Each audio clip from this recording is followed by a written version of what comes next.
Need some last-minute fantasy football advice? Then the boys at the Fade Route have you covered. Check out Red Light, Green Light 1, 2, 3 with D and Z every NFL Sunday, noon Eastern during the regular season. D and I give you our top 1, 2, 3 fantasy starts or green lights, and our top 1, 2, 3 fantasy sits or red lights. That's Red Light, Green Light 1, 2, 3 with D and Z every NFL Sunday, noon Eastern during the regular season. That's Red Light, Green Light 1, 2, 3 with D and Z.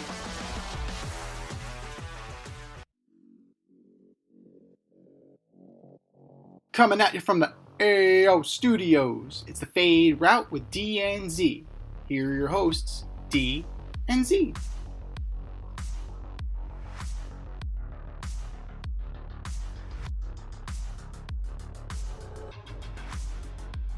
Powered by Riverside FM. Coming at you live from the AO Studio. H-E-Y-Y-O, AO. It's the Fade Route with D and Z. I am D. We got a great show for you tonight. Juan Soto's hot stove is getting hot. Fantasy football season is heading to the playoffs. And we discuss my top 25 players in the NBA right now. But we begin today's show with breaking news. The Jets, or the Paper Planes, have decided to part ways with GM Joe Douglas after what has become a lackluster season. He finishes his GM job with a 30-64 record. He has been kind of praised for drafting some talent. He had the offensive and defensive rookies of the year last year, but he could never get the quarterback position correct. He let Sam Darnold go, drafted Zach Wilson, decided to bring in Aaron Rodgers, and this team can't beat the Indianapolis Colts at home. So Z, I ask you, was this the right move to do on a bye week? Or should they let him just ride out the rest of the season? Well, I know you said breaking news, and that's pretty fair because the Jets are broken. It's a broken toy. And it's been a broken toy for a while. Now, if you do it on a bye week, you have to have somebody in place who is going to kind of steady the ship, right? When you fired Robert Saleh, you promoted Jeff Ulbrich. Now, whether that turned out to be a massive miscalculation because Ulbrich doesn't seem to be the guy. Now, who was it going to be? Was it going to be Downing? It certainly wasn't going to be Nathaniel Hackett. So you kind of had to go with who was there after firing Saleh. Here, in this instance, they have Phil Savage. He's the interim GM. He's respected around the league. He has general manager experience before. Granted, it was in the AF with the Arizona Hotshots. But, hey, experience is experience. Didn't say it was good experience since they folded after 6 games. There's that. But, as a scout, as an evaluator of talent, not quarterbacks, the talent around quarterbacks, Joe Douglas was able to identify some solid players, right? Mekhi Becton didn't play well for the Jets. He's doing a bang-up job in Philly. Sounds like he's finally healthy. So, he was a top-flight offensive lineman coming out of college. Look at Sauce. This year notwithstanding, a solid player, right? He drafted the offensive and defensive rookie of the year in Garrett Wilson and Sauce. Now, Will McDonald is proven to be a decent quarterback, linebacker rather. Fashanu got some burn. He seemed okay. Like he's raw, so Fashanu needs to get in there. Breece Hall, when featured, Breece Hall is actually pretty good. In a lot of fantasy drafts, he was RB1. Right? We were debating that. Do you take Breece Hall in the RB1 slot, or do you go with Derrick Henry? Now, as it turns out, Derrick Henry was the correct answer, but that's a usage issue. That's not so much a talent issue. And we're going to get to fantasy disappointments, and that's certainly one of the reasons why some players are fantasy disappointments. he didn't hit on the quarterback. That is the reason why he's in the position he's in. This is the reason why Joe Shane will be in the position that he's in. This is why the GMs are in the positions that they're in. You don't hit on the quarterback, you're in a world of suck for 5 years or maybe longer. There have been 8 starting quarterbacks since 2019 with the Jets. I defy you to name them all, and we're not going to do that because there's some pretty obscure names on that list, and if you can name them, post it on our X account at FadeRouteDNZ. Name all 8, and you'll get a hearty congratulations on this here show. Name them in order, and shit, we'll send you an Alleged Superstar t-shirt. Name 8 of them in without cheating. Without cheating. There you go. We can stat check this shit. So, ultimately, what Joe Douglas will be remembered by, some solid picks, didn't get the quarterback right, and destroyed the team with the Aaron Rodgers trade. Like you brought in, you kind of introduced the poison that ended your own demise. Because with that came anybody who I ever associated with in Green Bay now gets a job. Right? That cronyism. Usually that's served for like palace intrigue and politics. Now that it's in football too in Florham Park. That was enabling from the top down. And he's complicit. Joe Douglas is complicit in that. He has his hand in that. So, ultimately, I don't know if he gets another GM job. More than likely, he's going to end up being scouting or some kind of player personnel away from that level of decision making. As far as where the Jets go from here, I guess this is Phil Savage's time to prove that he can do the job. At this point in time, we're walking into week 12. What decisions is he really going to make?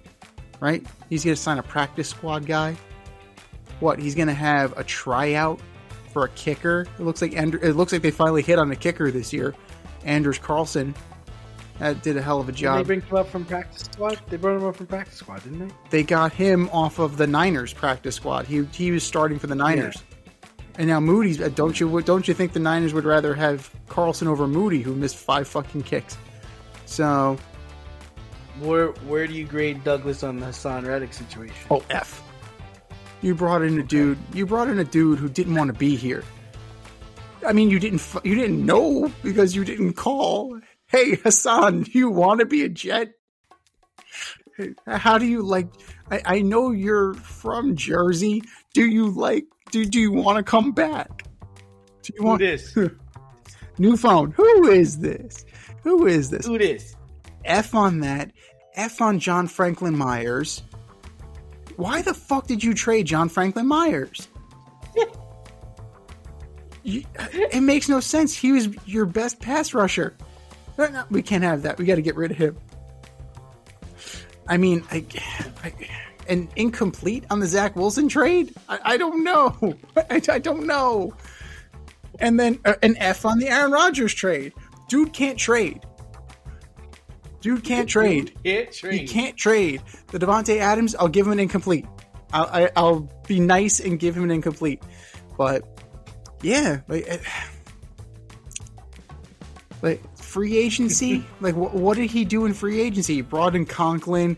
He brought in, he brought in a bunch of guys, but he brought in Lazard. He brought in Williams. He brought, it's not good. It's not good. He's still good. It's no good. Like it's starting to pile up on that side of he's got to go, right? For all the decent drafting he did, it's now coming around to the other side. Oh shit, it's getting heavier and heavier, and the scales are tipping in favor of this dude's got to go. But yeah, overall, like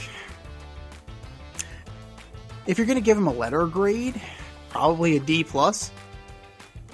Because I think the trades and the free agent signings vastly outweigh whatever good he did. And I think D plus might be generous. Yeah, I mean, I'm overly critical on him. I thought a lot of the moves he made were just awful. He missed on the quarterback. I mean, it's nice that you got all these things. Like if you bought a car, you got nice rims, you've got a nice leather interior, but you have no one driving the fucking car, and the car doesn't have a steering wheel. And that's basically what he did. He didn't have a coach, and he didn't have someone to drive the car. And at the end of the day, Z, Aaron Rodgers, this whole fucking situation goes on him. He was the general manager. He decided to move on from Zach Wilson, and he decided we're going to go all in on Aaron Rodgers because we're a quarterback away, right? It's all we've been hearing for 2 years, that we're a quarterback away.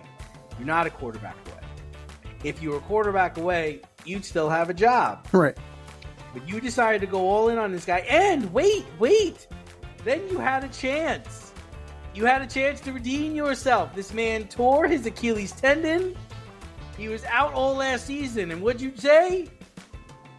I don't want Justin Fields. I don't want Mac Jones. I don't want any of those guys. We're going to run it back. I don't want Russell Wilson. We're going to run it back with this man. This 40-year-old man who tore his Achilles. And we're going to go get his friends.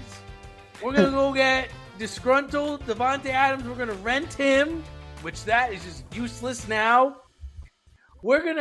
Aaron Rodgers has attempted the most passes this year in the National Football League. That's crazy. At 41 years old. And none of them have gone past 5 yards.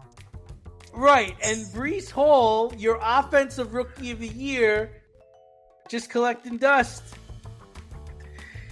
You talk about the hits he made on the draft. How about the people he missed on? Denzel Mims. Jabari Zuniga, retired. Oof. LaMichael Pirine. James Morgan, who plays in the Canadian Football League now. Cameron Clark, retired. Oof. Bryce Hall is on the Tampa Bay Buccaneers. He's a corner. Braden Mann is a Philadelphia Eagle. You like Will McDonald? I think Will McDonald sucks.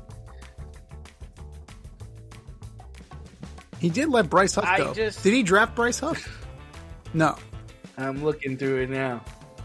He let Bryce Huff go in free agency. How'd that work? Michael Carter the second. Oh, right, the running back. As opposed to Michael Carter, who's still on the team. Elijah Moore. Oh, yeah. Brandon Eccles. Who? Elijah Vera Tucker. I know he plays, but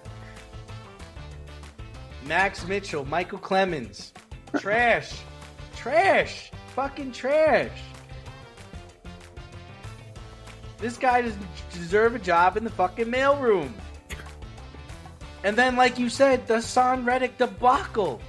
Motherfucker doesn't want to play here. And he told you that he wasn't going to come unless he got his money. You let this drag on for like 8 weeks. Trade him. Get him out of here. After Robert Saleh gets fired, the dude changes his agent. He comes back in the building. 3 weeks later, you lost your job because you're an idiot. You could have traded him to Dallas. You could have traded him to Cleveland. You could have traded him anywhere. Detroit. Detroit. Give me anything. Give me a ham sandwich. Just get him the fuck out of here. But no, you want to be pride. You want to stick on your pride. You want to show you were a man. Now you're out of a job. You're never going to get another GM job again. You had all this talent. They're fucking 3-8, Z. They're 3-8. They're a quarterback away. They can't beat the Colts.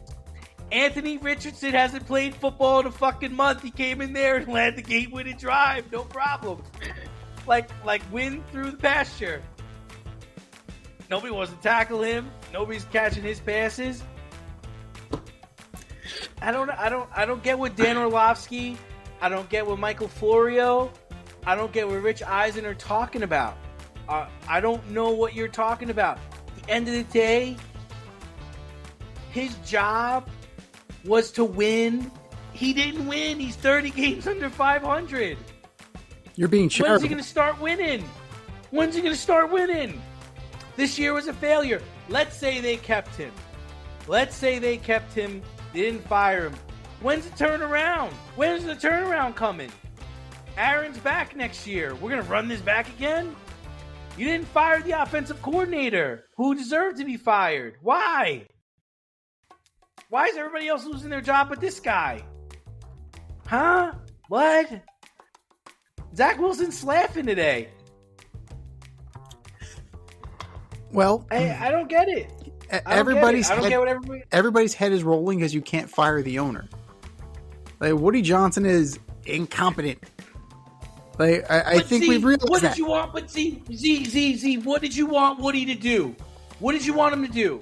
He said, Joe, run the team. Go. Do whatever you want. What do you need, Joe? I want Devontae Adams. All right, get Devontae Adams. You want Aaron Rodgers? I will give you my jet. You go fly to California and talk to Aaron Rodgers if that's the guy you want. Go get him. Go get him. You don't want Zach Wilson anymore? Fine, trade him. Signed off. Here, trade. He's gone. Don't sign him. What did you want Woody to do? What is Woody supposed to do? He's the GM. He hired the coach.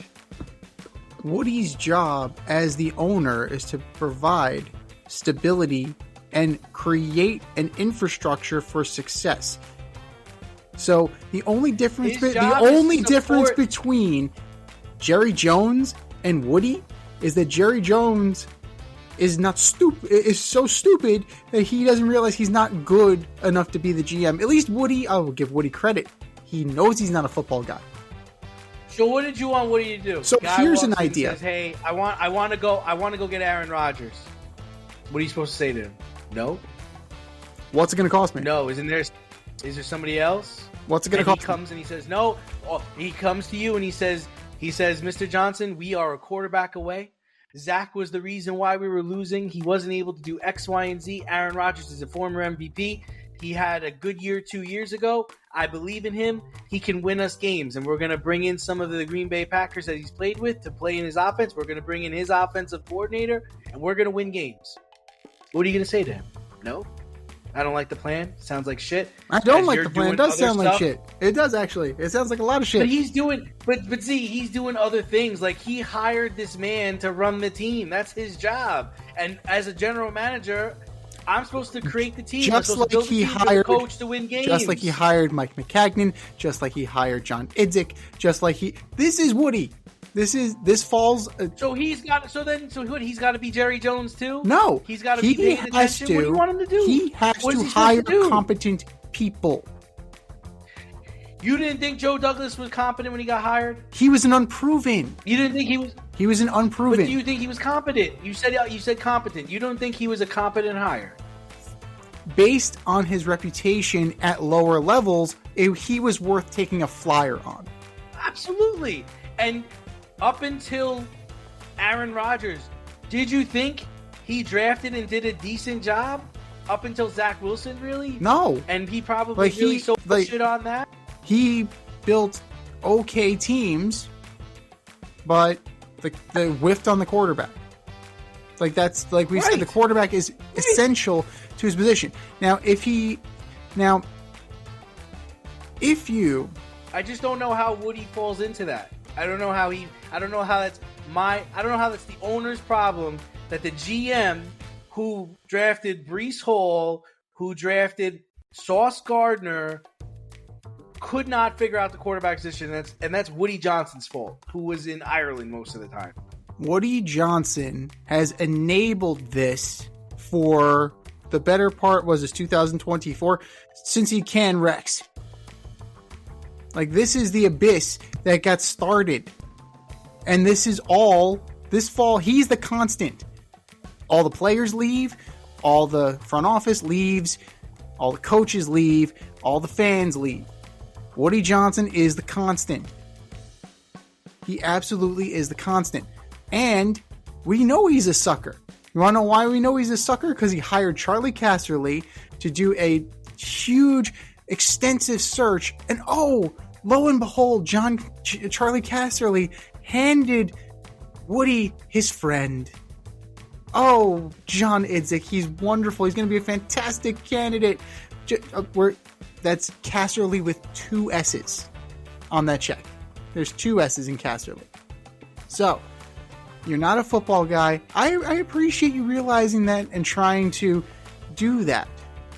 But how many times do we have to go through this in an organization? You figure you're going to hit on somebody. Now, let's talk about that. Let's talk about where they go from here. Do you go young and improve? You go young and unproven again? Or can you get somebody who has a reputation in this league? Somebody who knows what the fuck they're doing? Can you get them to come in here? I'm talking about, I'm talking about operations. I'm talking about GM. I'm talking about all of it. Can you get a front office in here that's actually competent? Can you get somebody in this building who is a professional at this, who has done it before, who has the respect in the league, who doesn't have to prove anything, who has done it before, and who has the gravitas to move it forward and to stabilize this organization, because it's a clown show. And it's been a clown show for a very long time. Who is, if anybody, is there anybody out there? I know Ryan Grigson, I think. No. If Ryan Grigson's the answer, change the question. No. So who is that guy? You know, who's it going to be? I don't see anybody on the foreseeable future. Now, are you going to end up? You're going to poach a guy from a stable organization, right? You're going to take like the assistant GM of the Chiefs, or you're going to take the assistant G. You're going to say, this is your opportunity. Like, you're going to have your own team now. Like, this is, you're going to take one of Brandon Beane's guys from Buffalo. Like, is that the plan?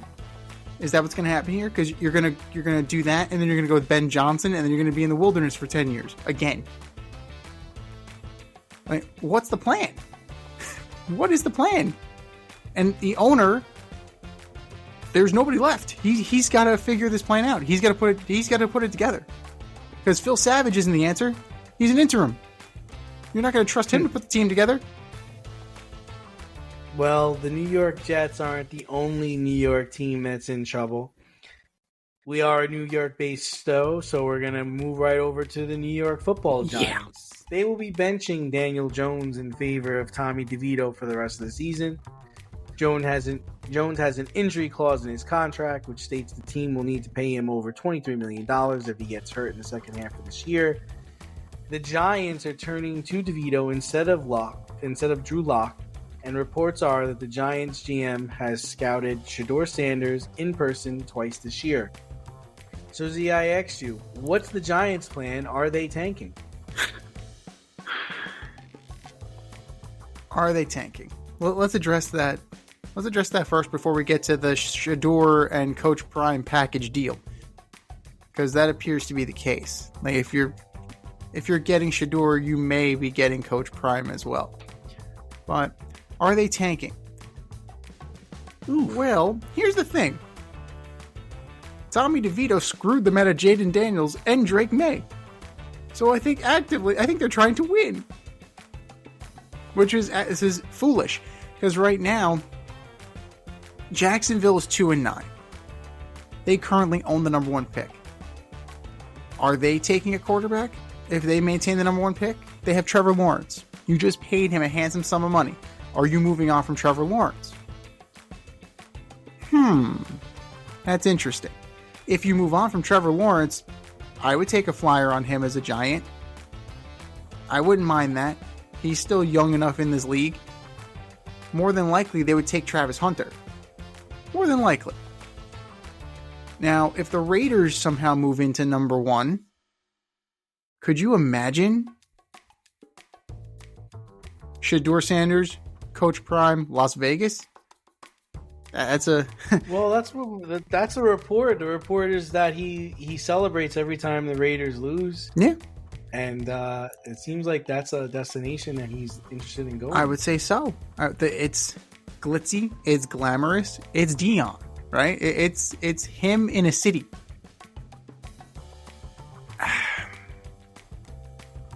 I don't think that it's a good fit. Regardless of what Joe Shane may think, I just don't know if it's a good fit. Milroe is solid. Cam Ward is solid. Are you going down this road again? Or are you signing a veteran quarterback for a year and then going after a guy like Arch Manning in the next draft? Because you're going to be in this for a while. It's in the eye of the beholder. Now, if Joe Shane really is in love with Shedeur Sanders, yeah, take him. Well, sure. Why not? Why not? So he's within his right because Daniel Jones was not his guy. DeVito is a weird situation because there's flashes of talent there. Last year, there were moments where he looked completely overwhelmed. There was that game against the Jets where they told him, do not throw the ball. Like, we're just going to run. We're on the 5-yard line, coach. Yep, we're on our 5-yard line. But yeah, I know, we're going to run the ball. What? Like, so they would rather run the ball and punt and give excellent field position to the Jets than have Tommy DeVito throw a pass. It's just confusing. Now, there are some clauses in Drew Lock's contract where he would trigger some bonuses and stuff like that. I don't necessarily think that they're pinching pennies at this point because they paid Daniel Jones how much fucking money? So, I understand that they're rushing Daniel Jones. Yeah, I think it's a wash between Drew Lock and Tommy DeVito because Drew Lock's more talented. Both guys are good enough to get you beat, which achieves the goal that you're looking for, right? You're trying to secure a higher draft pick. Both guys will get that done for you. Shit, Daniel Jones could get that done for you too. The problem is that they don't want to guarantee his contract if he somehow gets hurt, which he has proven to be an injury-prone quarterback. But are they actively tanking? Now it's official. Now I think Tommy the Tank Engine is where this is going. I think that that's the plan, but this time they need to clue the Italian in on it. Last year, he went out there and actively tried, and we could be watching Jaden Daniels on Sunday for the Giants, or Drake May. Malik Neighbors is nice, but when you can't get the ball to him, it's really kind of a moot point now, isn't it? Yeah, I don't really agree with what the Giants are doing. And maybe that's just because I'm a Drew Lock fan, closet Drew Lock fan. This wild card is not out of reach for them. They do have a decent defense, especially a good run defense. I think Drew Lock goes in there. He played in Seattle last year. He played with DK Metcalf. He can get the ball to Malik Neighbors, and he's gonna be able to get the ball downfield. And I think in the remaining games he'd have more than 7 touchdowns and 8 interceptions. It's just really depressing. You can tell that the Giants are just frustrated with Daniel. I mean, we just talked in the last segment about Aaron Rodgers missing guys. Unfortunately, Daniel's missing guys. You know what? I've always said that I like Daniel Jones. He didn't deserve to be a first-round draft pick. But he's like, he's one of those guys that you root for because it's like, okay, you want the guy to get a chance, right? And you want him to succeed, and you want him to do well. And 2 years ago, this team was a playoff team. and Brian Daboll was able to get Daniel Jones into the playoffs. They won a playoff game. They went to Minnesota and beat Minnesota, Z. I remember. He's capable. He's 100% capable, but he's not taking the steps forward, and he's not progressing. Unfortunately, at this point, Daniel Jones is a backup quarterback in the National Football League. That's what he is, and that's okay. But for you to say that you're going to turn to Tommy DeVito and not to Drew Lock, then what the fuck is Drew Lock doing on the team? What are you giving him $7 million for? What was the point of that?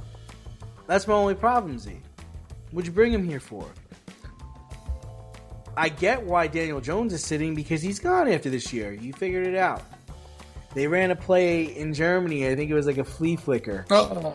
And there was 3 guys open. He didn't throw it at any of them. 3 guys were open in that play. If you watch it, they show it on NFL Network. 3 guys were open in that play. He didn't throw it at any of them. And that's okay. It's okay. I'm not mad. But as I'm not a Giant fan. But if I was a Giant fan, I'm not happy about this. I want Drew Lock to play, and I want to win fucking games. We can win games. They can win games. The Commanders are not that great. They're not that great. They may have 7 wins, and they may have 4 losses. They still have a rookie quarterback. They still have a new head coach there. This is the NFC East, man. You're 5 games back, but anything can happen. Play them out. You're not mathematically eliminated. When you're mathematically eliminated, by all means, move to Tommy DeVito. But I haven't seen anything from Shedeur Sanders that says, oh, we're going to tank for this guy. He's lighting the world on fire. He's not Andrew Luck. No. He's not Trevor Lawrence. He's not any of these guys. Is he Josh Allen? He's okay. Right? Is he? That's the thing. You're chasing Josh Allen. You brought in the Buffalo Brain Trust. You brought in Shane. You brought in Daboll. Is Shedeur Sanders Josh Allen?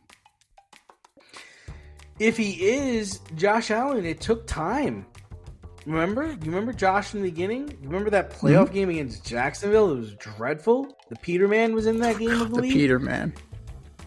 It was like it took him 3 years, and even now he's better, but it took a while for him to realize I can't run over everybody. And if you remember, he threw a lot of interceptions in the beginning. I don't think you want to chase Josh Allen. I mean, I want to chase you want a guy that could definitely run and pass. But I don't know if Shedeur Sanders is an NFL quarterback. So here's the thing. Let's do a tail of the tape real quick. Shedeur Sanders, 6'2", 216. Now, 22 years old. He could very well put on some muscle, right? Josh Allen, 6'5", 237. Like, that's a significant discrepancy. And Josh Allen is a physical runner. Right? Can he be that guy? I don't know if Shedeur Sanders can be that guy.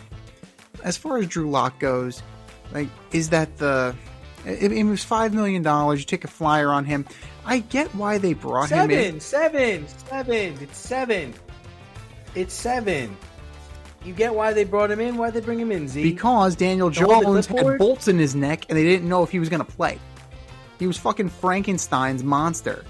And then he got the all clear. And then it's like, shit. This team made the Super Bowl with Kerry Collins. Yes, exactly. And Kerry Collins ain't walking through that door. So they need... drunk Kerry Collins. Rehab. Kerry Collins came out of rehab and took this team to a Super Bowl. That is true. But I don't... they had an opportunity to eschew this. They had an opportunity to go after Baker Mayfield. Not this past year, but before he landed in Tampa Bay. I would have loved Baker Mayfield. I was a proponent of Russell Wilson. He's that bridge guy. Justin Fields. A veteran quarterback who can get the job done. In the Kerry Collins mold. Exactly that's exactly what I'm thinking about at this point in time. If you're not enamored with a guy, you shouldn't have to take a guy. but you bring in a steadying force. Daniel Jones did not provide that. Drew Lock, you and I agreed. Why the hell didn't they trade him? They could have gotten a pick. You're telling me Drew Lock isn't worth a fifth? A conditional fourth? Possibly? You tell me, man. I got a Drew Lock jersey, man. Like, Tua, as soon as Tua went down, why were they not dealing him to the Dolphins? Why didn't they do it? So there's, the scuttlebutt is they know something we don't know, and they see that he's bad in practice. I don't believe that. I believe Drew Lock he's got a cannon for an arm. These are the same people that are watching Daniel Jones in practice and be like, all right, we're ready. Right. We're good. It's all good. We're good. We're all good. We're good. So, I don't know. Talent evaluation is definitely on. It's definitely suspect at this point if you are a Giant fan. You can't help but smile when you see a balloon. PopstarsBalloons.com offers spectacular balloon decor for all of life's events, specializing in custom balloon creations and installations for private events, corporate and school functions, photo shoots, brand events, and fundraisers. Led by certified balloon artists, the Popstars Balloon team shape balloons into custom works of art. Popstar Balloons provides full concept balloon design, build and installation services, as well as pre-assembled decor pieces available for pickup or delivery. Popstar Balloons is a woman-owned, small family business focused on providing professional balloon services using only high-quality, 100% biodegradable natural latex balloons made in the US and Italy. They consistently prioritize the safest use and handling of balloons in a sustainable and responsible manner. Popstars Balloons is located in Westchester County, New York, but likes to party at events throughout New York City, Connecticut, Long Island, and New Jersey. Popstars Balloons can also accommodate balloon decor services for destination events. No event too big, no event too small, and their custom personalization service is the perfect touch. They also offer a full line of event decor options like backdrop, prop rentals, tablescapes, dessert table setups, custom signs, and they always deliver with a smile. Whether you're looking for gift balloons, classic decor, or large-scale design for a big impact, Popstars Balloons will create the perfect decor for your theme, vibe, and space. So if you have an idea in mind or need inspiration, Popstars Balloons decor will be the cutting edge and spectacular. Visit popstarballoons.com to pop your next event.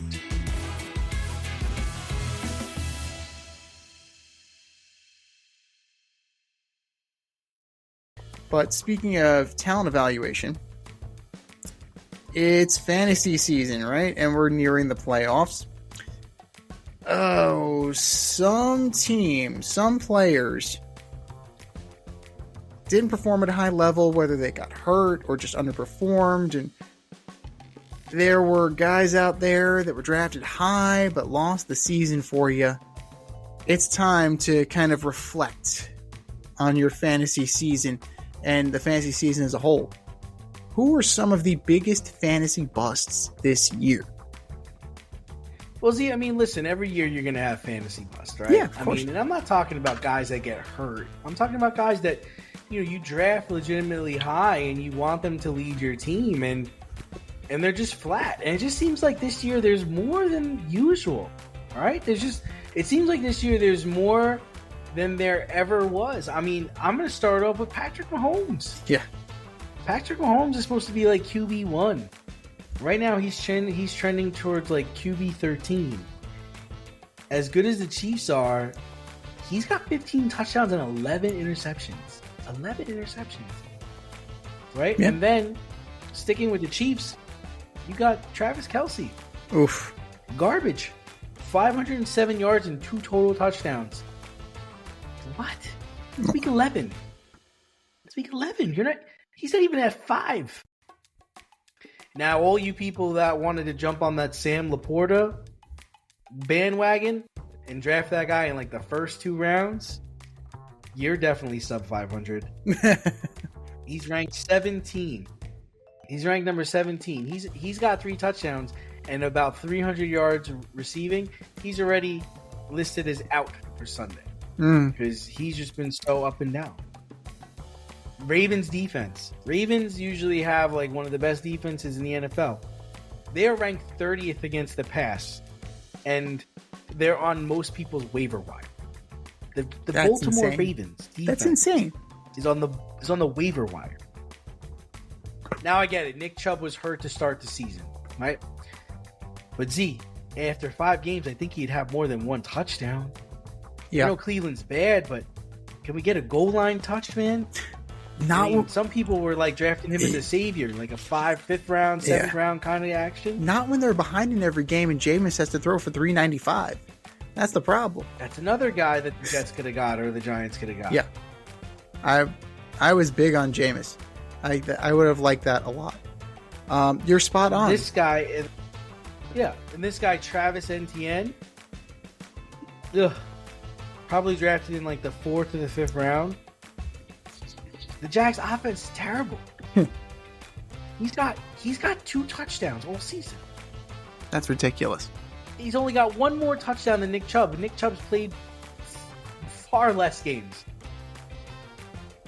Yeah. How about Javonte Williams? Javonte Williams is losing touches to a man named Endrick Esteem. Who? I mean, he's had good games where he's got like 24 points and 16 points, but he's also had games where he's only had 3 points and 1.7 as a running back. Yeah. What the actual fuck? And then you get Breece Hall, who was Offensive Rookie of the Year this year. We talked about it before the season started. He's a first rounder. Bona fide first rounder. So inconsistent. So unreliable. Oh, and by the way, his quarterback leads the league in pass attempts. Garbage. This year was a tough year for fantasy. That's fair. That's all fair. The Chiefs it's very interesting that the whole is the greater than the sum of their parts right now, because Kelsey's having a down year. Mahomes is having a down year. Like, nothing to speak of for Pacheco. Like, just a lot of but they're just hurt. He's hurt. They're getting the job done. Leg. Like, they're still getting the job done, right? So he got hurt in week 2. And then they didn't get anything from Kareem Hunt. They're getting, like, pedestrian numbers. But that goes to show you fantasy is paper. Like, when you look at the game, they come together and they win. Because it's not played on paper. Like, the fantasy values are taking a hit all over the place. How many of the Niners got hurt? Right? McCaffrey, Debo, Ayuk, Brock Purdy's now kind of is listed with a shoulder injury. So that takes a hit. Like, Kyle Shanahan's offense is designed to get you beat up all the time. But this one, it's a lot more. It's taking, when George Kittle is the only person who's healthy, that's a problem. Oh, he's not. And George Kittle is out too. So that's a problem. I mean, Hill and Waddle, you can explain away the fact that you had Skylar Thompson under center. Like, Garrett Wilson's performance, like, he's 5 touchdowns, okay, but you're telling me that they shouldn't have more with an alleged Hall of Famer in Aaron Rodgers? Like, he's definitely on the tail end of his career, is he not? Missing guys wide fucking open. Like, I happened to go with Mrs. Z and the boys. We went to the Jet game on Sunday. We saw that. And did you lose a bet? No, got free tickets, man. Thank you, Mr. KV. Thank you. So when you get free tickets, you go. It doesn't matter. Does not. Right. That's right. So, but you're missing wide open. Aaron Rodgers missing wide open fucking guys. So of course they're going to suffer, right? Devontae Adams still hasn't stabilized. He went from the Raiders to the Jets, and what has he really done? So it's thoroughly disappointing on all accounts. And then you have teams that are just so bad that everybody's neutralized. Like, the decision to keep Daniel Jones and play Daniel Jones pretty much rendered every single giant wide receiver useless in fantasy. Because you ain't reaching the end zone, you don't score at home. They don't score at home. So that's a problem. And then you got a guy like Jalen Hurts who dug himself a hole early on with the turnovers. He's digging out of it, but he did not equate himself well. So, yes, he's able to stabilize, but you're digging out of the hole. And, we're going to see what happens here moving forward. But, I mean, it's been a rough year. I mean, if you think about how good fantasy performances, right? Like Joe Burrow is fantastic fantasy wise, right? Like these offensive numbers look great. And then when you put it into reality, he's on a 3-7 football team. It's a dog shit football team. Like what has happened there? So, fantasy and reality sometimes don't equate to each other. But sometimes they completely mirror one another. Step outside of your safe area and make a statement without saying much with FCK Clout Lifestyle Apparel. Embrace the colorful chaos and stay emotionally regulated in their graphic tees, hoodies, snapbacks, accessories, and more. Go to fckclout.com today and check out current season and past season merchandise for men and women. Get it while you can. That's fckclout.com. Check them out today. fckclout.com.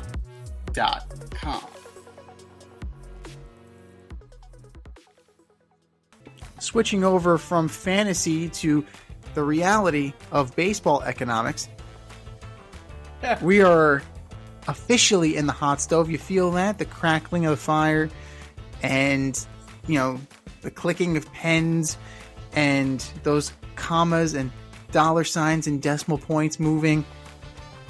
It must mean one guy, Juan Soto. The discussions for Juan Soto are still ongoing, but they're heating up. Word on the streets, he wants to be the highest paid player in Major League Baseball.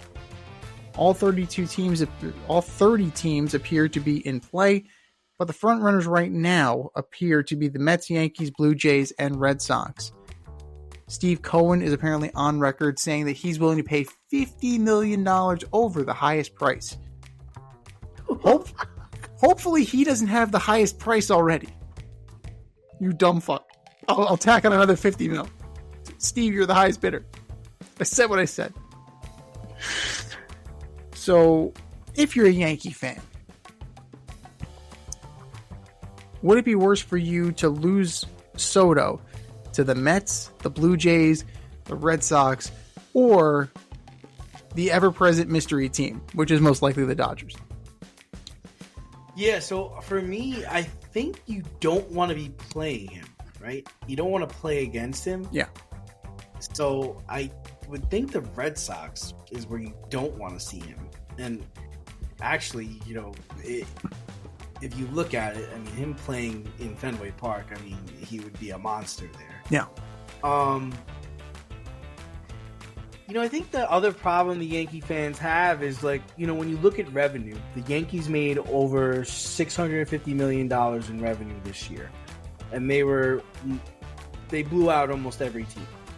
The Mets are around $350 million. So if you're a Yankee fan, you're like, well, wait a minute. We just won the World Series. Soto was arguably the best or second best player on our team. We made more money last year than any other team, and we're going to fucking lose this guy to the Mets? That might not go over so well. I think what people are failing to understand is, Cohen is running this baseball team as a hobby. The revenue he's making from this team, he's putting it right back into the team. It's not like the Yankees that have all these checks and balances, boards of directors, and we want to stay under the luxury tax and all these rules. I think it's going to get really interesting. I've heard Corbin Burns is between the Orioles and the Dodgers. There's also this pitcher that's coming over from Japan who, the Yankees or even the Red Sox might get for cheap. It sounds like they don't want to defer money. So I think if they're not going to defer money, the Dodgers are out. But yeah, I would think you don't want him to go to a team that you're going to play against because you're going to be constantly reminded that this guy, he was our guy. Well, I think that you kind of, even though 30 teams are interested in Juan Soto, that's like saying, I'm interested in the prettiest girl at the dance. Like, of course you're interested. Is she interested in you?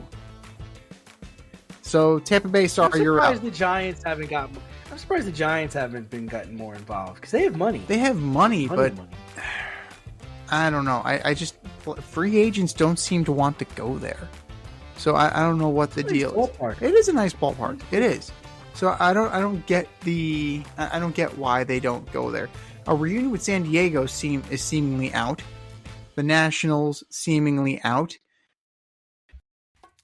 The Orioles do have a new owner, and that would be something if he could somehow woo Juan Soto, like reestablish that there's a new sheriff in town in Baltimore. The Phillies are getting a meeting. We'll see about that, but yeah, teams like Cleveland, not happening. Detroit, not happening. Minnesota, could you imagine Juan Soto? I can't imagine Juan Soto in Minnesota. No. Yeah, I mean there are realistic options. Yes, absolutely. Everybody would want to get in on it, but there are only a handful of reasonable options. The Blue Jays, I don't know. I don't necessarily think that they're a realistic option, but that would be a hell of a lineup if they keep Vladdy. If they have Springer, Soto, Vladdy, Bulbichette, that's not bad.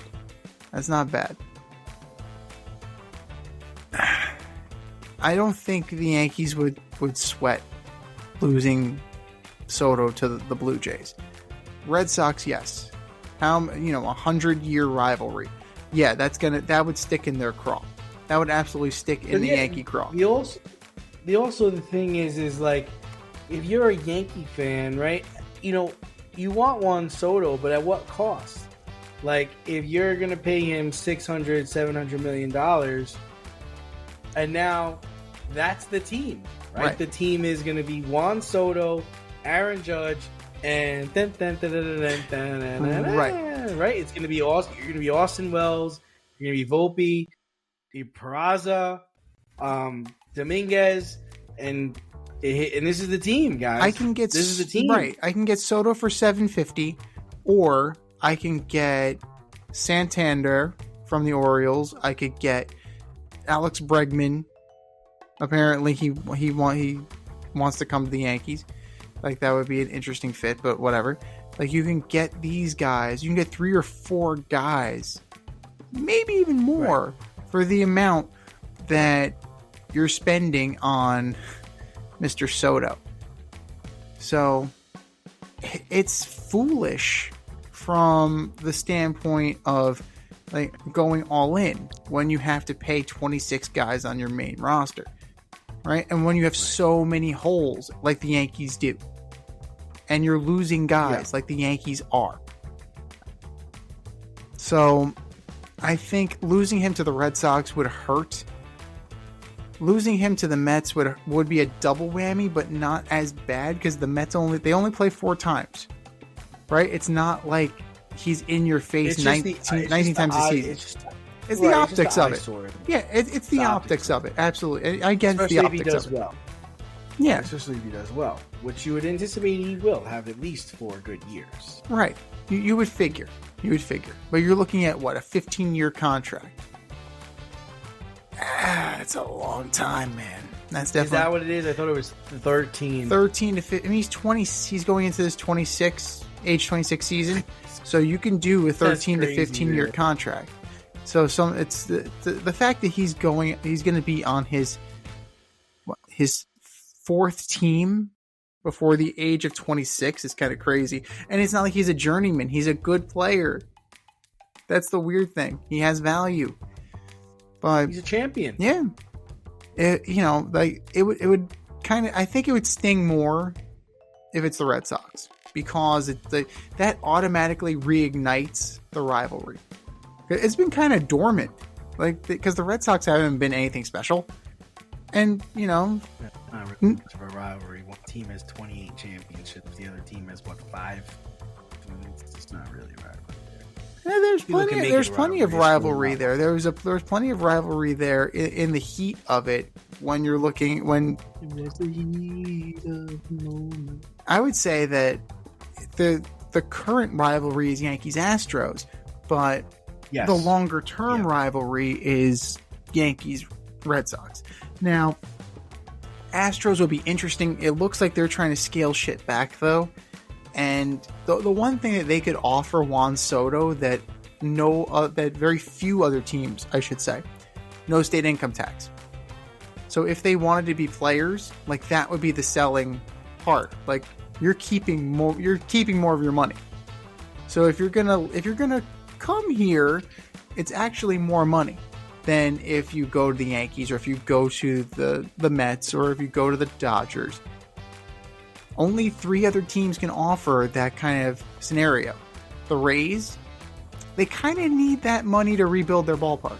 So I think they're out. On Soto. The Marlins, there's no way in hell. There's no way in hell he's going to the Marlins. And then there's the Rangers, who are tearing everything down after the World Series win. So the Astros could be realistic. It could absolutely be realistic, and they can kind of turn this around on the fly. But it's hard for me to think that we live in a world where the Yankees will be outbid. But it's slowly starting to, it's becoming that, and it's weird. It's very odd, because you're the New York fucking Yankees. When did you guys stop being the New York fucking Yankees? This is weird. It's quite the world that we live in. When owning a home, it's important to have heating and cooling professional available when things go wrong. Air Care Technicians is a veteran-owned HVAC company servicing the Westchester area. They are licensed to service, repair, maintenance, and replace all HVAC units. If your unit is not running properly, or you would like to improve the air quality in your home, contact Air Care Technicians for a free quote. They offer same-day and emergency services for all of your needs. You can reach them at 914-315-1547. Air Care Technicians, 914-315-1547. Yep. Well, the NBA season is in full swing with this NBA Cup garbage. But, I was just thinking about who are the top 25 NBA players so far this season. And we messaged about it during the week, and it's just something I decided to put together. I tried to stick with guys that are healthy and playing. I made some exceptions for players like Sabonis and Embiid because they're difference makers, Right. So let's go through my list. Let's see what you think about it. Did you make a list or no? I did not make a list. This is your baby. That's okay. We can just go through mine. Yeah, let's go through your list. Let's see what you think. So off the top, listen, I'm 40. LeBron's 39, gonna be 40. LeBron James is still the best player in the National Basketball Association. You're a man. You're 40. Hands down. The size, the speed, the talent, it's still all there. It's still all there, and he's giving it to people. Number 2, I'm going with Steph Curry. He's had a really good start to the season. The dribbling, the scoring, the shooting. He's no Klay Thompson now. They got Buddy Hield as his wingman, and he's still got it going on. Number 3, I've got Luka Doncic, and that's just, it's talent. It's just talent. He's 6'7". He can shoot. He can dribble. He doesn't play any defense, but He's a problem. All right. Number 5, I got Jaylen Brown. And now he was chosen, he wasn't chosen for the Olympic team. Nope. But he, to me, is the most well-rounded player on the Boston Celtics team that just won the championship. You with me so far? So far, so good. So far, so good. Okay. So now, number 6, I'm going with Joker because there's no answer for him. There's literally no answer for him. The only drawback to him is that he's not a guard. He's not super fast. But he can score it from anywhere on the field, on the court. Gets rebounds, gets assists, all-around player. I would probably Next, move I've them got Jason. up. If this was my list. You want to move Joker up? I would move him and Jaylen Brown over Luka because they play more defense. They're more well-rounded. Okay. Now, if you're looking I at could get on board with that. pure scorer, Luka stays where he is. You possibly bring LeBron down and you go Steph, Luka. Possibly, like you can make the argument. You're going to put Steph as the best player in the National Basketball Association. If it was just best scorer. But scorer. Since we're talking about all around, I think you have to penalize a player who doesn't play defense. In my opinion, you would penalize him a little bit. So after Joker, I've got Jason Tatum, Kevin Durant, Shai Alexander, Ja Morant. Yeah, okay. I mean, those are fair. And Giannis rounds out my top 10. Okay, that's fair. I mean, Kevin Durant might be a little too high, but that's that's quibbling right there. That's kind of splitting hairs. So sitting outside my top 10 is Kyrie Irving, who I still think is the best ball handler in the NBA. I've got Joel Embiid here, really just because he's hurt. He's not in shape, but I know what he can do. I know what he does to a game. I know how he changes the game. So I've got him outside of the top 10. Booker, Karl Anthony Towns are my top 15. Now I get into Anthony Edwards. Anthony Edwards to me is not as good as the 15 players in front of him. I'm taking all of those guys to be on my team before I'm taking Anthony Edwards. And now Sabonis from the Kings, he's a joke. He's like Joker, but he's not as tall. But he does it all. He can shoot, he can pass, he can rebound, and he plays defense. Damn good defense. I got Dame Lillard, Trae Young.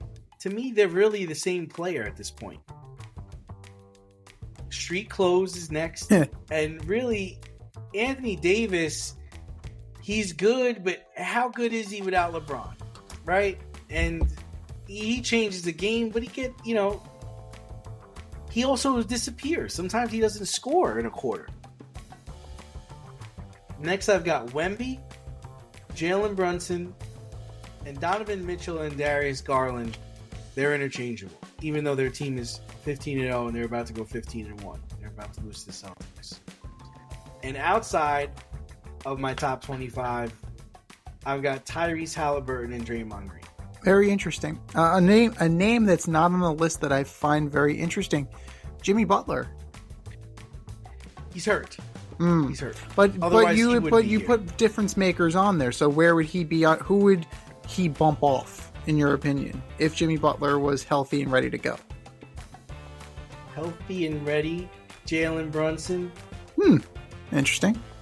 Yeah, I'd rather have Jimmy than Jalen.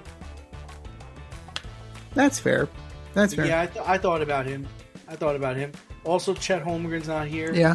Mr. broke his pelvis. Oof. Shattered it. Damn. That poor fuck. That poor bastard. Paul George isn't there.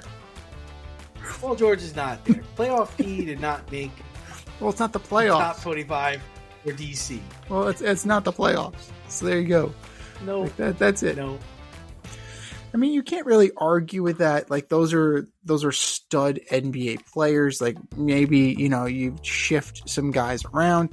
maybe you got a guy like Jimmy Butler makes his way on the list. It's a fluid list. Yeah, I think the list changes as we go on through the season. But as of right now, looking at the teams, looking at the game. Oh, yeah, and the other guy that's not on this list is the player from Orlando.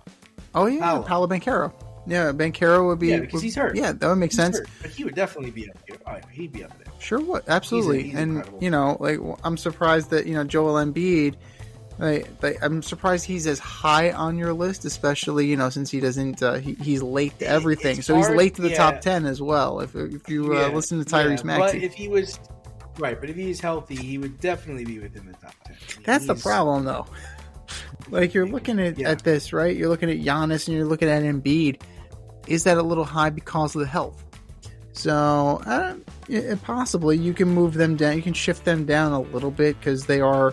They're starting to get a little long in the tooth, even though they're, not even 30 yet or in their early 30s. Like their body may start to betray them and break down a little bit. We've kind of seen that, but overall, it's a solid list. You really can't, quibble with it. There's nobody egregious. There's no egregious person. It's like, what, are you fucking kidding me? Kind of thing. But no. Right. Overall, I think that that's a fair list. Yeah, I mean, I really wouldn't add anybody. Like the only person I would add is Jimmy, but only because he's hurt. I understand why you kept him off. But overall, I think it's a solid list, and you can do well with any of these guys. So you heard D's list. What's yours? Hit us up, faderoutemail@gmail.com, or post your list to our X account at FadeRouteDNZ, or drop us a line on our Instagram at FadeRoute Podcast and let us know who you got as the top 25 NBA players so far.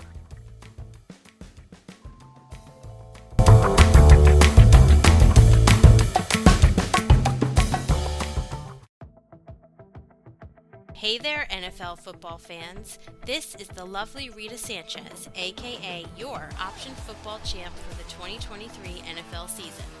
I'm inviting you to join us for the 2024 option, where we pick the winning teams for each week's matchups and compete against each other to see whose picks reign supreme. Are you in?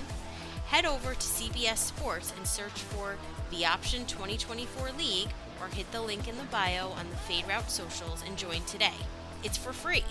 Pick a witty name, some winning teams, and I'll see you out there for week 1.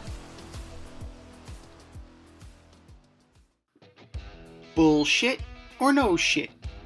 We're going to debunk this week's most controversial topics right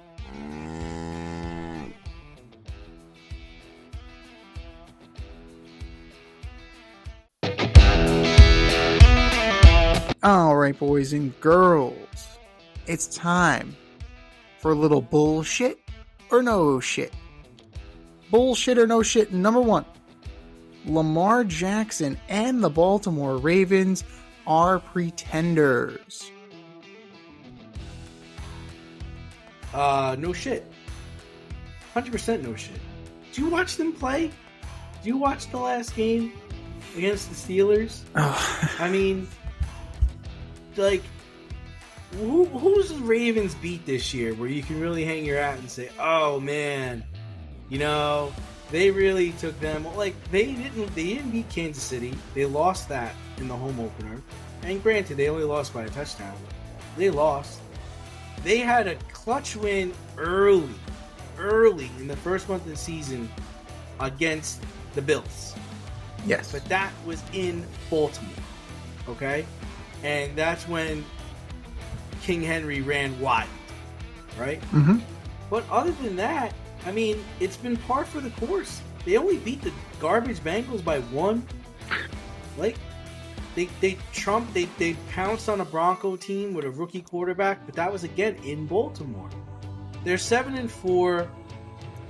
Lamar has a bad record against the Steelers. Lamar has a bad record against the Chiefs. The play calling down the stretch was just awful. Derrick Henry not getting the ball. They're pretenders, dude. I am not picking them to beat any team in the AFC come playoff time. It's kind of hard to not agree and say no shit, right? Their pass defense is suspect. You mentioned their play calling. Whenever they want to get Derrick Henry involved, please, by all means, do so. Right, Lamar Jackson, I hear the MVP conversation, and I don't think he's a runaway.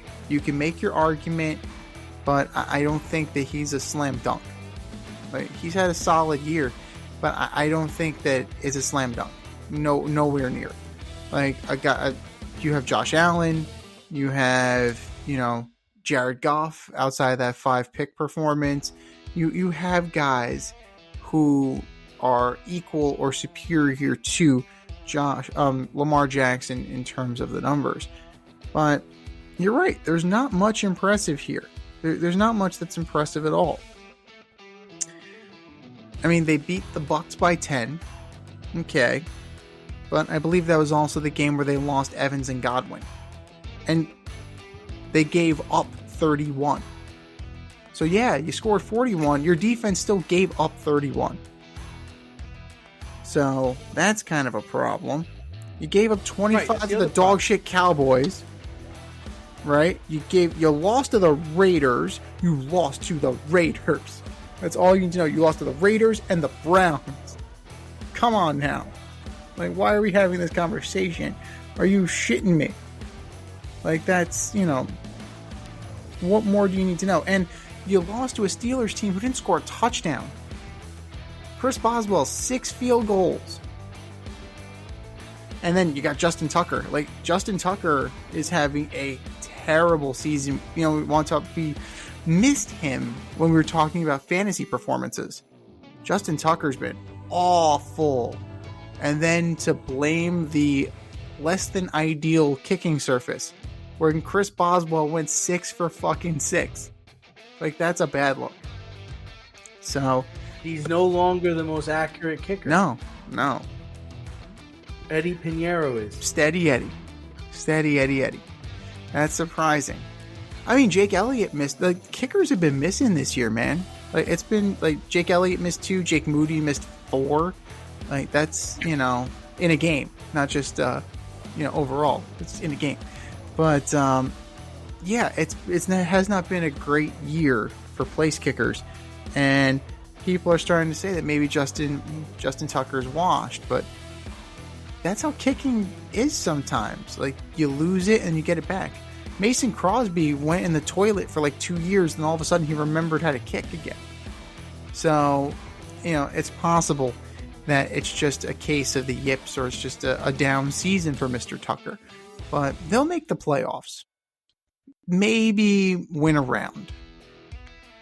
Right now, I can't say any more than that, but it really depends on the draw that they get. Bullshit or no shit. Number 2, the Buffalo Bills are better than the Kansas City Chiefs. I'm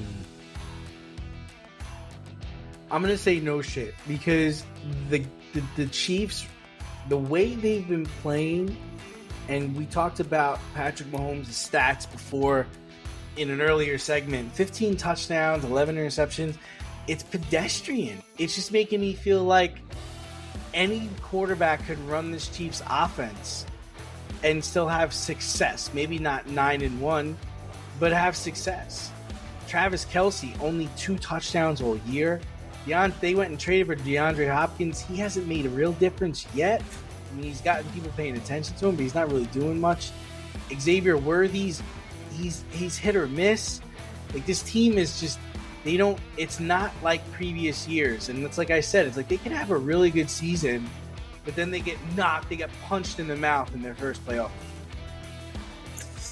Yeah, I gotta go no shit on this as well. Like, everything just seems like very smoke and mirrors this year for the Chiefs. Like, they're finding ways to win, whether it's on the block kick or it's on Isaiah Likely having too big of a foot, or, it's just very fluky. And they're staying in it. They're doing what they need to do as champions to weather the storm and win. Whereas the Buffalo Bills are actively going out and kicking the dog shit out of people. Like, that's way more impressive.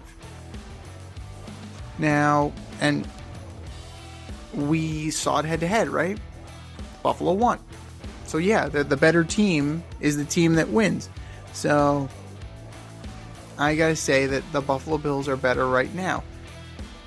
If Kansas City's able to shake off the doldrums and they meet again in the AFC title game, that's a pick 'em. If they're able to do what they do, I gotta say that's a pick 'em. But right now, the way that both teams are playing, you have to favor the Buffalo Bills. It's just that they don't have the malaise hanging over them that the Kansas City Chiefs do. Bullshit or no shit. Number 3. Jaden Daniels and Caleb Williams are the same player. No shit. No shit, they're the same player. You look at their last... Hold on, I wrote it down here. You look at their last 7 games, Z, right? And we have Jaden Daniels, 7 touchdowns, 2 interceptions. Caleb Williams, 7 touchdowns, 1 interception. One guy is being hailed as the Rookie of the Year in the second coming. Another guy is being told he needs to learn a lot in the NFL to be effective. How about them apples? I gotta say that it's very close. It's actually very close. Now, Jaden Daniels definitely got out to the head start that allows for a little bit of the growing pain. And Caleb Williams is still very much learning on the job. The Commanders have a better offensive line than the Chicago Bears. So Jaden Daniels can afford to be upright a little bit longer, whereas Caleb Williams is on his back a lot more. Production-wise, you can't get more even. So where they are, I think that Daniels is more of a dynamic runner than Caleb Williams is. Like, both of them can, but I think that Daniels is more explosive. So that's the one thing that differentiates them. And with the rib issue that Jaden Daniels have, Dan Quinn ain't having him run. It's plain and simple. It's like, if you run, you're fucking sliding. Like, don't do anything stupid. Don't do anything stupid to jeopardize this. But production-wise, they're a rookie in the middle of their rookie year, and they're kind of hitting the dip. Right? Now, how do you keep going is the question. And, you know, Drake May got a late start to the party. He'll hit his dip. It's just inevitable that these rookies are going to go through that. So we'll definitely see. Caleb Williams, he has the negative history of Chicago and quarterbacks working against him. So we'll see what happens. But as of right now, Daniels has the edge, but just barely. And a bonus, bullshit or no shit. Bullshit or no shit, number 4. The Jake Paul Mike Tyson fight was worth watching. Bullshit. I'm glad I didn't pay for that. I really wanted to see it, and I was trying to gather some friends together to watch it. I didn't watch it. I saw some highlights, and man, am I glad I did not watch that garbage. From an entertainment standpoint, it was bullshit. Like, the fight, I think it's about the 3rd round when it really starts to turn, and you can tell that, like, Jake Paul is pulling his punches and he doesn't want to hurt Mike Tyson. But there was a moment in time where Mike Tyson did hurt Jake Paul, and then the old Mike Tyson would have gone in for the kill. The Mike Tyson here, the spectacle Mike Tyson, the the pro wrestling Mike Tyson, because that's what this was. This was pro wrestling but boxing. It's a show. It's a spectacle. You needed to put on a good show. Now the real boxing, the good fights were in the undercard. There were 2 good fights in the undercard. Now the Serrano fight, I know there was controversy over the outcome since there was a point deduction. So that was a little controversial, but overall, the actual fight of Jake Paul and Mike Tyson was not worth the eyeballs. It was just kind of very pedestrian, but the spectacle of it was very interesting. And I think that this level of showmanship is what Jake Paul brings to the table. Now, who's he fight next? Right? He's cleaned out the 58 and over crowd. He has cleaned out all the retired MMA fighters who are looking for a payday. But who's left? Canelo Alvarez, I don't think he's going to fight. I don't think that's going to be the case. Maybe Conor McGregor. Like, that could be a fucking spectacle. That would be a worthy shit show of McGregor versus Jake Paul. That would be very, very interesting. What I would like to see, and Stephen A. Smith said this too, actually fight a boxer in his prime who's actually notable. So don't fight a tomato can. Go and fight somebody good. I think the light heavyweight champion actually reached out and said, hey, if you want to take on a fighter, I'm your Huckleberry. So that could be very interesting. We'll see. There will be more of these. Jake Paul is the honky-tonk man. He builds the fight so that you want to see him lose, but he don't lose. The house always wins, especially when you're the promoter. So there's something to be said about that. As the credits were rolling, both Mike Tyson and Jake Paul were the executive producers of the fight. So, food for thought on that. So, we'll see, but there will be more. It will be grander. And hey, you know what? The Jake Paul fight, the Mike Tyson fight, that might have been the only good thing that happened in Cowboy Stadium this past weekend. So kudos to you guys for putting on a wonderful show. Lord knows the Cowboys didn't Monday night. Too soon?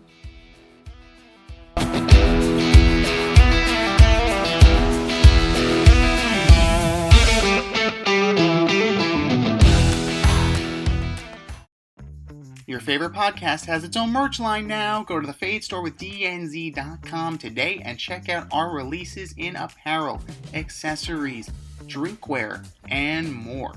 Ever wanted an Alleged Superstar t-shirt? We got those. You want some yoga pants? We got those too. And we're not done yet. We have a lot of exciting collaborations and new products on the way.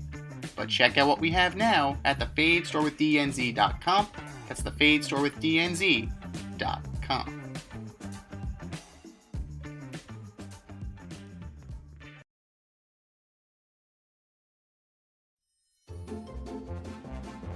Who's the best of the worst this week in sports? The Fade Store presents the Alleged Superstar of the Week Award.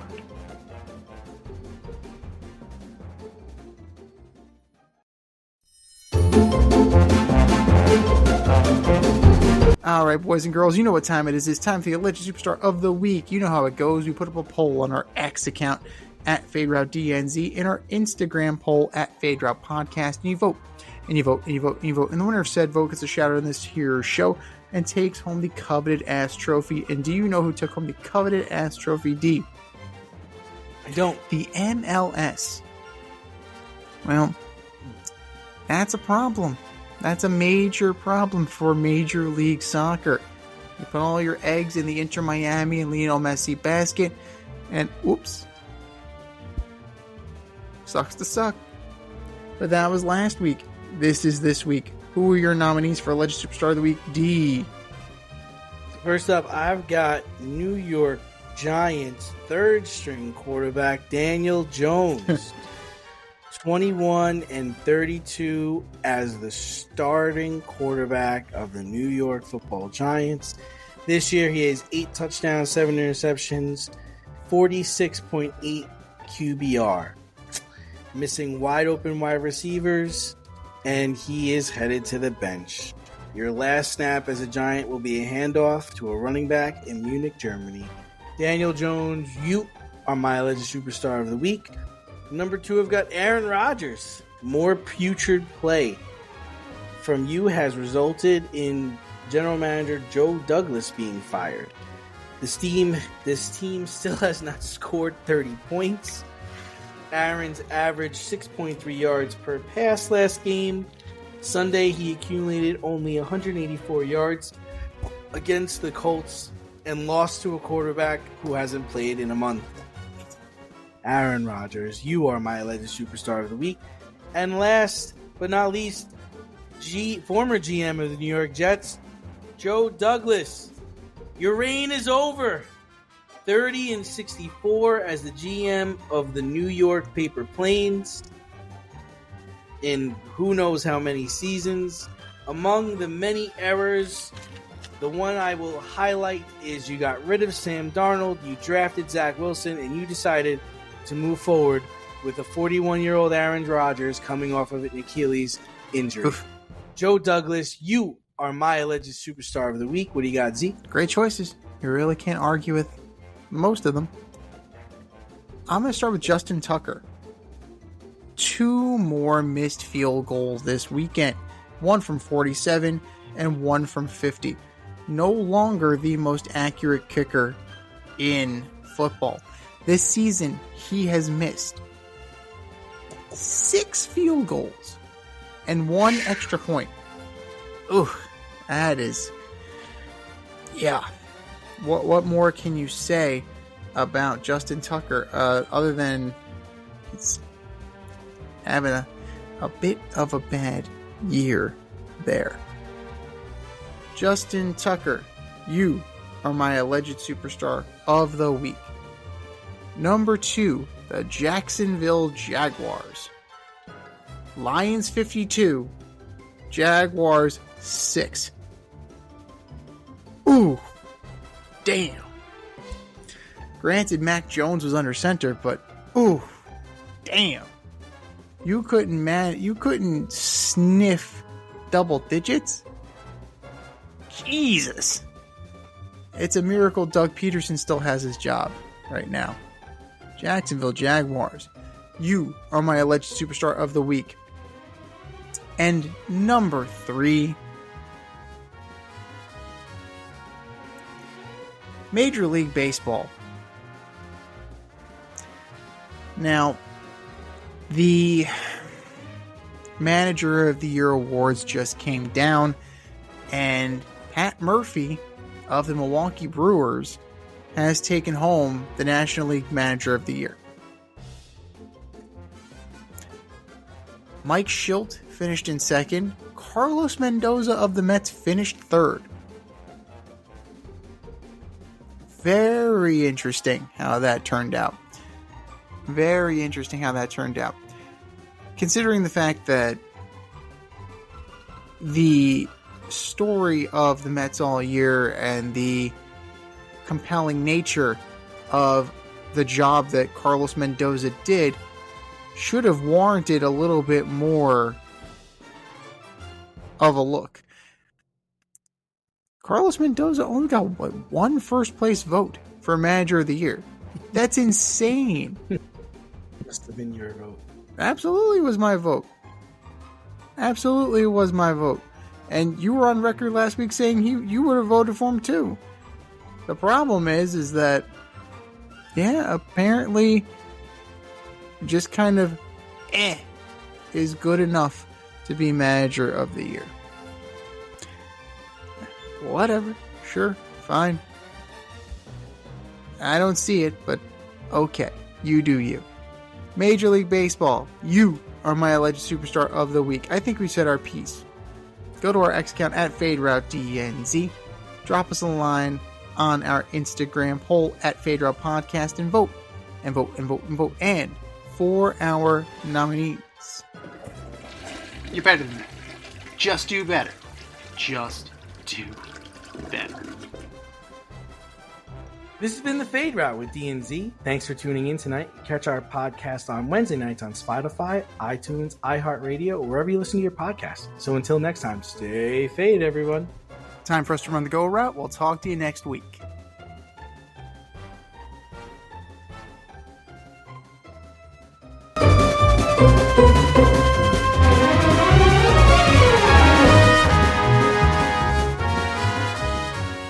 Thanks for listening to this episode of our podcast. If you liked what you heard and you want to hear more, be sure to like and subscribe on your favorite podcast platform. Leave us a review, rate us 5 stars, turn on subscription notifications, and share on social media. Tell your friends and spread the word.